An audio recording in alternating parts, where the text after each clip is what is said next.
Tonight, flash flooding and gale force winds wreak havoc in southeast Queensland, with hundreds of thousands still without power. Good evening, I'm Jennett with you from Ngunnawal country and acknowledging others with connection to the lands of the ACT. This is ABC News.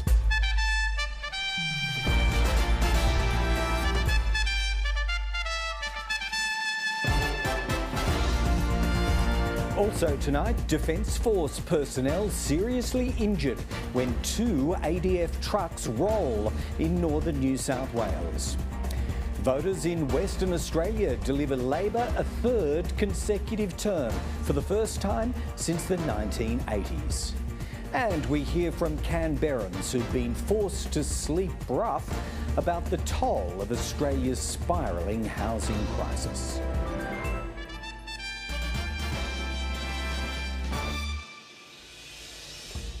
Ex-tropical cyclone Alfred may be weakening, but its remnants are causing chaos in Queensland's southeast and in northern New South Wales. Intense rainfall is causing flash flooding and triggering dozens of emergency warnings.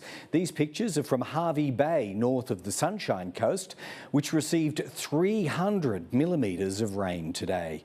In Brisbane and the Gold Coast, many had hoped they'd missed the worst of the storm, but 100 km/h winds overnight toppled more trees and electrical lines. As we go to air, around 300,000 households are still without power. We'll hear more from our reporters around the region shortly, but first to Brisbane, where we'll begin tonight's coverage. Taken off guard, Fraser Coast residents were not expecting this. Locals thought they were outside the firing line. The ferocity of the downpour a surprise. It was all pretty calm, but we were just watching out for everything with all the news reports, and then all of a sudden, bang, it came out of nowhere, mate. We were expecting a little bit of rain, but not this much and not this quick. More than 300 millimetres pelted down, prompting an emergency alert. This woman had to be rescued as floodwaters suddenly rose. She was one of dozens across the region who needed to be evacuated. The raging torrent threatened caravan parks. We are actually in some trouble. Whole streets were quickly engulfed and businesses inundated. Workers at Tom O'Neill's shop spent the morning mopping up. So I looked at the rest of the cameras and then seen everything floating inside and went, oh, this isn't good. Further south, a second bone-rattling night. The tropical low again pummelling the southeast. North of Brisbane, these Clontarf residents had the fright of their lives, a tree crashing onto their home. We're in the hallway and heard a loud thud and just had to stay there till we saw it this morning. They'd spent the evening before sheltering elsewhere, not expecting last night to be worse. Because the weather looked good yesterday, we moved everything back in the house and ended up, getting caught out. There is no doubt that it continues to pack a punch. Gusts of more than 100 kilometres per hour were clocked. Yeah, it was blowing a gale. Then pounding rain. How you doing? All good? So we're just watching the creek at the back now. It's sort of broken its banks, but we're on sort of going low tide at the moment, so fingers crossed. Across Brisbane, waterways overflowed. Low-lying streets and the cars left there swamped. A spectacle for some. Right in front of our eyes. It's just going so fast. Wet roads without traffic lights made driving dangerous. This Brisbane resident says he bought his house knowing it could flood underneath. We just took a chance. You just got to take a chance sometimes, you know. Authorities are warning everyone to stay on guard in the short term. The heavy rainfall will continue and flash flooding is a high risk. We've not had any loss of life from this weather event, and I'd be really keen to keep it that way. But the system is expected to ease in coming days. We have no plans to open the Wivenhoe and Somerset gates at the moment with the rainfall that we can see on the ground at the moment. Hundreds of thousands remain without power or telecommunications. On the Gold Coast, some have been in the dark for days. You know, we're on candles, we're on gas, we've been able to cook. Kids have been doing a lot of painting activities, and we're just trying to be back how we used to be when we were young, without a bit of technology. Exhausted residents dealing with this disaster for days are being urged to stay vigilant. With the beginning of a new week, some people will be returning to work, with services, schools and businesses up and running where possible. A return to normal life, hopefully not too far off. Kate McKenna, ABC News, Brisbane. Several towns in northern New South Wales appear to have avoided devastating flooding. Some warnings have been downgraded and an evacuation order has been lifted. But thousands of people are still without power and it could be days before they're reconnected. For some communities, relief. It just didn't rain like they thought it would. A major flood warning for the Wilsons River has been downgraded. The advice now is to return with caution for Lismore CBD. But for many areas, the threat is far from over. I don't want to imply that we're out of the woods yet. In Dorrigo, tributes flowed for local man Tommy Cook, who drowned in flood waters on Friday afternoon. He was definitely a larrikin. He was a hard-beaten bloke. Everyone knows Tom. Here comes Tom again. But everyone knew Tom. Everyone liked Tom. The 61-year-old was trying to drive across this creek, but was swept away before rescue crews could reach him. There's not too many people that would have known that creek better than him, and it's a terrible mistake. Overnight, the SES carried out 6 flood rescues. Unfortunately, one of those where a family of 2 adults and 6 kids tried to navigate through flooded waters. It absolutely astounds me that this still occurs. Coraki is still under a major flood warning and access remains cut off. You can see that the road is half underwater. Rito Bodenberg runs a cafe across from the Richmond River. As long as the shop is not underwater, we will go and prepare takeaway meals, our rösti meals, for the community, that they have something nice to eat. Authorities say dirty drinking water is becoming an emerging issue. Unfortunately, there's 3 areas in our shire where we can't guarantee the safety of our water, so we have had to issue boil water alerts for those. For families who evacuated in Murwillumbah, board games are keeping morale high. We just evacuated with all of our stuff. We've got other electronics over there, but this is just all of our important documents. Sarah Robertson's family has been in this motel room for 5 days. We're just exhausted. You know, this is every flood season. You can't relax. Just across the Tweed River over here is South Murwillumbah, and you can see why a lot of people would want to live here. It is normally an idyllic location. The obvious issue is that when that water rises, those homes are the first to be affected. Nearly 15,000 homes are still without power. I would expect that some customers will be looking at 5 to 10 days before supply is restored. There's a lot of people who can't connect with their families, so they don't know that they're safe. While the immediate danger has passed, there's now fears some could remain cut off for days. Victoria Pengilly, ABC News. 12 members of the Defence Force remain in New South Wales hospitals tonight after 2 military vehicles rolled over. The soldiers had been in Lismore helping communities affected by ex-tropical cyclone Alfred. On a tough day for some of their military mates, men and women in uniform file into Lismore Base Hospital, where members of their team were taken after a major crash. In my 32 years of policing, it's the largest accident scene that I've been to. 32 soldiers were travelling in 2 army trucks along a road in Tregeagle, outside Lismore, when both of the vehicles rolled. It was a very hectic scene when we arrived. We had patients of varying injuries up and down the roadway, and certainly still had 4 persons trapped. All on board were taken to hospital and a mass emergency was declared. The troops from Queensland's 7th Brigade were in the Northern Rivers helping communities clear up after ex-tropical cyclone Alfred. This team of 32 had been engaged in route clearance work and were in transit from one task to another when the incident occurred. These men and women are heroes who are on their way to help people in need. They were doing this at a time when some of their own families were bearing the brunt of Alfred.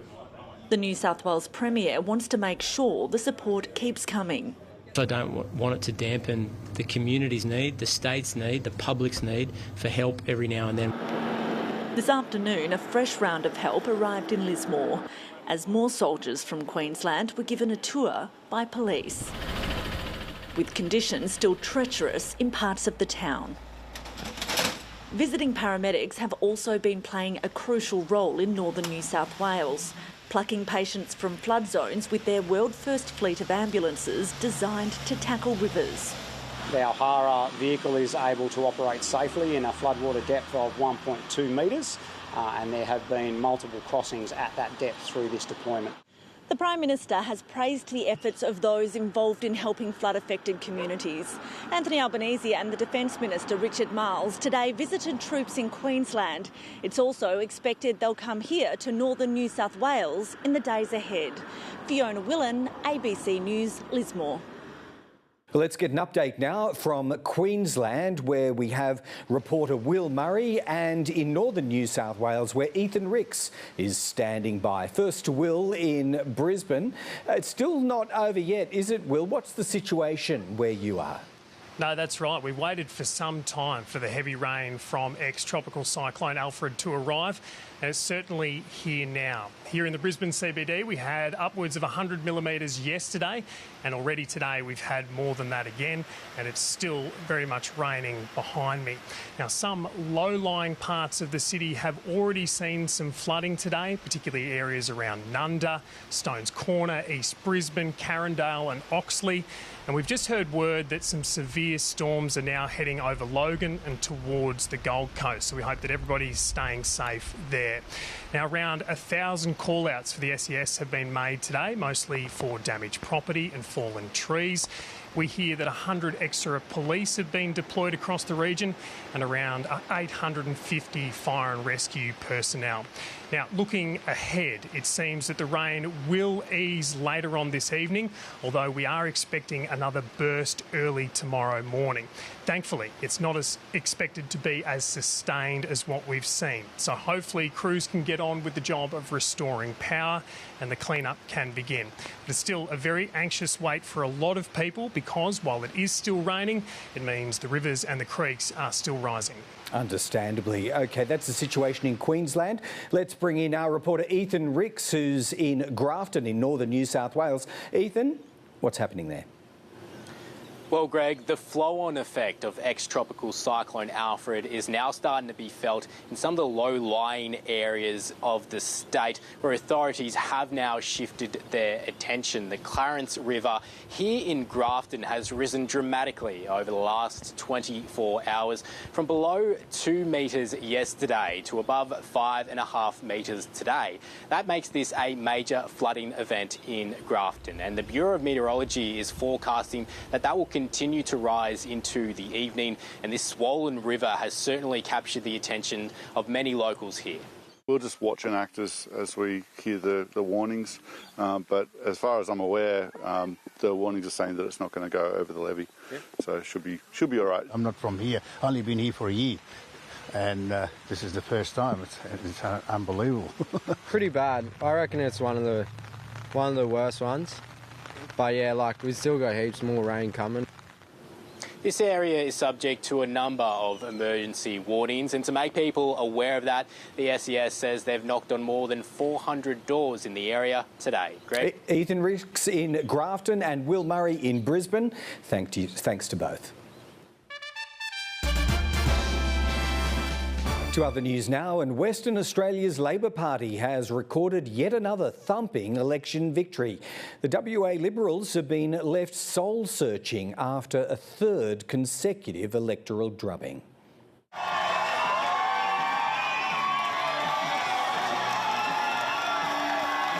Stepping out of Mark McGowan's shadow and into Labor's third term, one the Premier says will be defined by local manufacturing.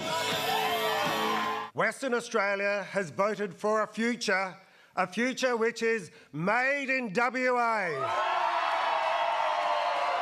After a history-making landslide in 2021, the party was bracing for a loss of at least 12 seats, but so far has lost just 4.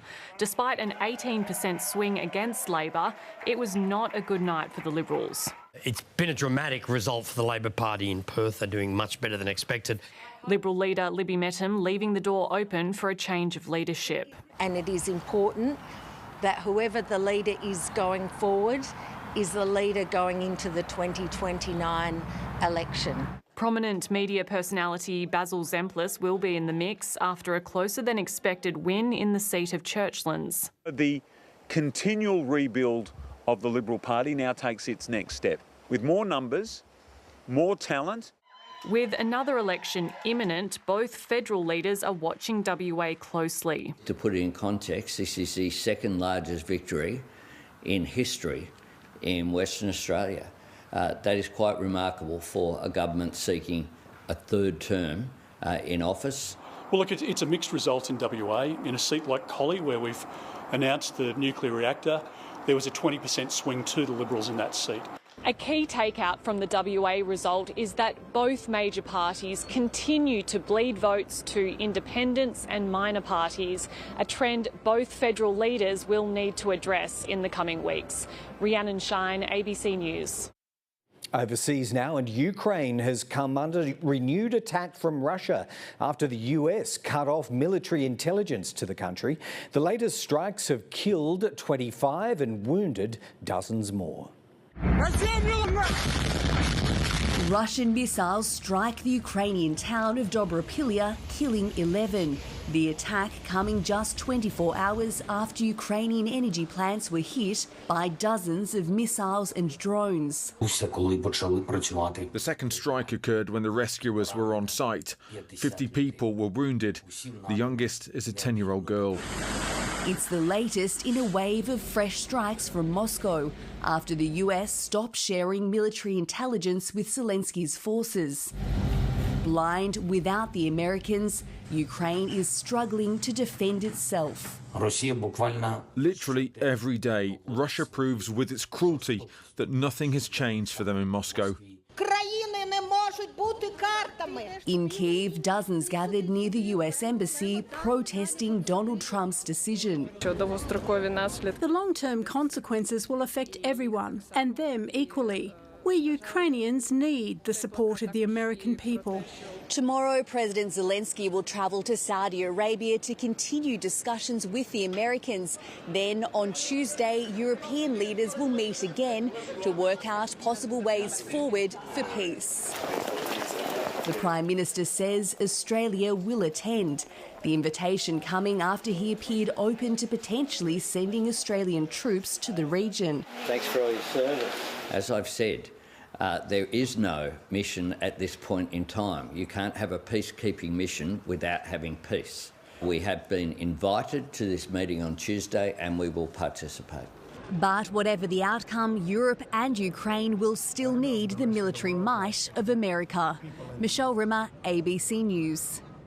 Back home, police have arrested a man who allegedly stole a patrol car and punched an officer in the head at Bungendore on Friday. New South Wales police were called to a bakery on the main street over a reported break-in and say they found a man inside who allegedly assaulted an officer and drove off in the police car. ACT police found the vehicle in Fyshwick and alleged the driver had left it behind after carjacking another motorist. They arrested a 24-year-old man inside a parked car in Campbell this morning. New South Wales police say they'll apply for him to be extradited from the ACT when he appears in the Magistrates Court tomorrow morning. About 200 people have turned out in Canberra's south to take part in a solidarity run after a female runner was allegedly grabbed and broke free from a man at Tuggeranong Hill last weekend. Organisers were overwhelmed by the turnout at the same location this morning, with runners and walkers of all ages and genders coming together to, as they described it, take back the track. Police are still searching for the man who allegedly assaulted the woman and were on hand this morning to show support and ensure safety. And this is one way, I think, for us to feel like that we can reclaim this trail space as being safe. I just can't stand the way that women are in fear of running out on their own. You should have the right to feel safe when you're running around here and using our beautiful public spaces. Australia is in the grip of a housing crisis, and in the past 3 years, the number of Australians who've been sleeping rough has increased by more than 20%. While support services have long been vocal about the struggle to meet overwhelming demand, the voices of those forced to sleep rough often go unheard. In an attempt to change that, reporter Rosie King spoke to 3 Canberrans who found themselves without a roof over their heads. For each of them, the catalyst was different, but a common thread through their stories of homelessness is how quickly and easily it happened.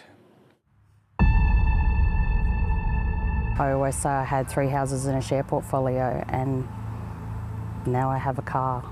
For Eileen, home in Canberra is usually her white van. There's always pillows, blanket, towels, mat, clothes. I have bags so that if I go somewhere, I don't look different. Eileen endured years of abuse and coercive control before finally ending her marriage. That was the start of her path to homelessness. I found myself struggling to keep the home that I bought, and then I found it all happening so quickly that I could not get a rental property. Initially, Eileen couch surfed, but in time ran out of options and found herself parked here. Somewhere where I felt safe. I lived here 25 years ago, just through the park. A gym membership means Eileen has 24-hour access to a bathroom, and every fortnight she connects with other rough sleepers in a park. We're from all walks of life, whether we're veterans, homeless mums, homeless fathers. Eileen has learnt to cope on Canberra's streets, but would give anything to find a place to call home. If you can have that stability, you have everything. Alan Stephen can clearly remember the day he came home to find his younger brother's body. At 44, James had taken his own life. I went into meltdown, to be honest with you, straight away. For weeks, Alan felt numb. I remember just pacing around the unit just constantly because I couldn't work out, you know, simple things like I need to have a shower, to cook a meal. Unable to work, he was eventually evicted from the home he and his brother shared. Thanks to this man, Alan had somewhere to go, Samaritan House. If it had been for Brian, I would have been out. I would have been on the streets. He was a guy who, it's like I said, it was a blind side on a Tuesday, and all of a sudden, this is where this guy is, and he needs our support.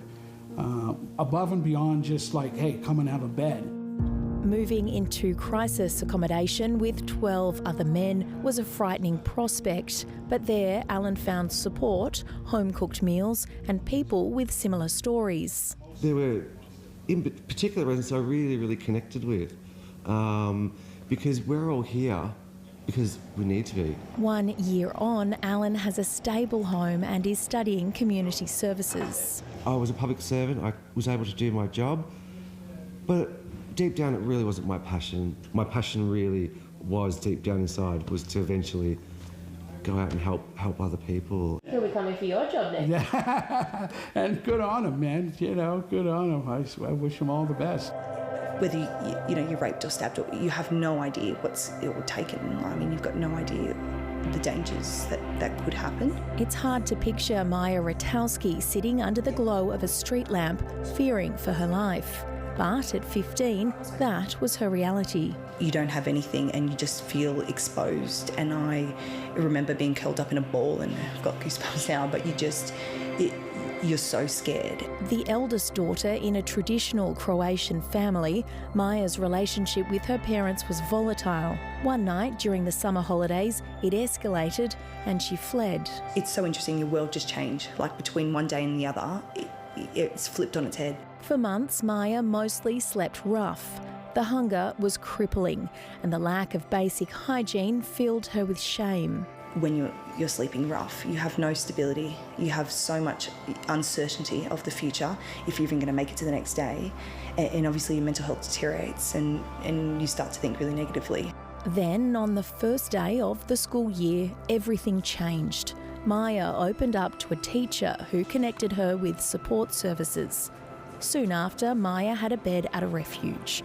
From there, she secured transitional housing before finally moving into public housing. Just in the last, I think it's been about 12 months, I've just recently transitioned out of housing and bought my own place. A dream come true for a young woman who's endured more than most. Rosie King, ABC News, Canberra. And if you or anyone you know needs help, you can contact Beyond Blue on 1300 22 4636 or Lifeline on 131114. Well, in the NRL, the Storm has shown its premiership credentials, outscoring the Eels 10 tries to 3 in Melbourne this afternoon. It puts to an end one of the highest scoring first rounds in the competition's history.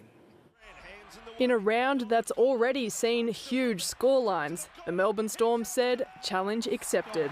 Xavier Coates picks up some frequent flyer points. Melbourne tore apart the Eels' defence in what felt like almost every set, scoring 8 tries in the first half alone, including a double to Xavier Coates and Ryan Pappenhausen. Melbourne even scored tries when Parramatta got the ball. The second half didn't have the same energy as Melbourne's heatwave took its toll, but the Eels restored some pride by outscoring the hosts in the final 40 minutes. The 56-18 scoreline means the Storm has been undefeated in round 1 for 22 years. In Manly last night, Sea Eagles captain Daly Cherry Evans says their 30-point thrashing of the Cowboys was the best start to the year he's had in 15 NRL seasons.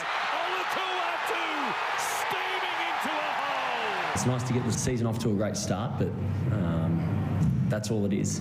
It's just a good start to the season. Playing in front of a sold-out crowd, the home side was dominant from the kickoff, scoring 3 tries in the opening 11 minutes. They continued to pile on the points, scoring 4 more times to take a 42-0 lead and sending the Cowboys home with just 2 consolation tries at the game's end. We're unable to find any rhythm and build any pressure.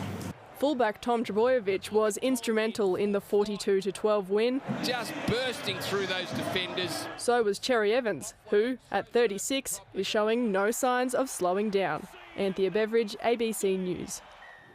Well, let's check the weather now, and hopefully most Canberrans will be enjoying a long weekend, and you really couldn't expect better conditions to go with it. This shot from down by the lake was taken around dawn this morning, with everything aglow in shades of purple and grey, many thanks to Ainsley for sending it in.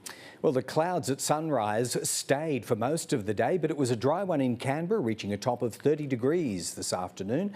It was much the same story right around our region. Cooma got to 28. Further inland, Wagga and Albury were in the low to mid-30s. Looking around the nation, Sydney was also cloudy and 28. Quite warm in Melbourne, 35 there. Sunny and similar temps in Adelaide at 35 degrees. Relatively warm in Hobart too, peaking at 29, and a mild 28 for Perth this Sunday. On the satellite, we see the tropical low lingering over Queensland and northern New South Wales. On the synoptic, the higher temperatures in inland South Australia are a result of a slow-moving low-pressure system running through that state. So looking into tomorrow, that'd explain why Adelaide's going for another warm one, 36 degrees tomorrow. Sydney could be a bit wet. There's a 90% chance of up to 30 millimetres on the way to a top of 27 degrees. Melbourne, mostly sunny and 34. Now, in the capital region, from about midday onwards, the map fills out with a few rain patches. In places like Perisher, it could total up to about 6 millimetres, but the further north you go, the lower the likelihood of any meaningful falls tomorrow. This includes Canberra, where we're only looking at a 40% chance of up to 1 millimetre and a high of 30 degrees. Sunrise on the Canberra Day public holiday Monday is at 7 minutes to 7. Sunset's a few minutes after 7:30. And looking further into the week, well, the chance of showers has been downgraded by the Bureau, so mostly sunny and dry days ahead. And that's the latest from the Canberra newsroom this Sunday night. I'm Greg Jennett. Until tomorrow, good night.